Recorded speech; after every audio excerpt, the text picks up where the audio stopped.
Hi అండి. Sunday అనగానే అందరికీ గుర్తొచ్చేది నాన్ వెజ్. ఆ నాన్ వెజ్లో నేను బాగా లైక్ చేసేది చికెన్ ఒక్కటే.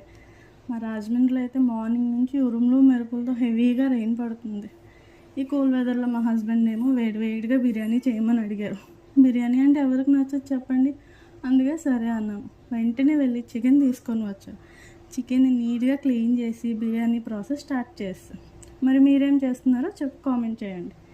బిఫోర్ మ్యారేజ్ అయితే వండడం అయితే ఓకే, కానీ ఈ చికెన్ క్లీన్ చేయడం కడగడం అంతా నా వల్ల అయితే కాదు. ఎప్పుడైతే మ్యారేజ్ అయిందో ఇంకా అన్ని నాన్ వెజ్ ఐటమ్స్ వండడం నేర్చేసుకున్నా. ఈ వీడియో అయితే తీసేసాం, కానీ దానికి వాయిస్ ఇవ్వడానికి మా బాబు ఎప్పుడు పడుకుంటాడా అని వెయిట్ చేస్తూ ఉన్నాను. మెలకుగా ఉంటే నన్ను అస్సలు విడిగా వదలడు, ఏ పని చేసుకొనివాడు. అన్నిటికో నేను హెల్ప్ చేస్తానని ముందు వస్తాడు. వాడు హెల్ప్ తీసుకుంటేమో నా పని డబుల్ అయ్యేది. అందుకని వాడు పడుకున్నాక ఇంట్లో ఏ పనైనా త్వరగా చేసేసుకుంటాం. బిర్యానీ అయితే చాలా బాగా వచ్చింది. మా హస్బెండ్ అండ్ మా బాబు ఇద్దరు చాలా ఇష్టంగా తిన్నారు.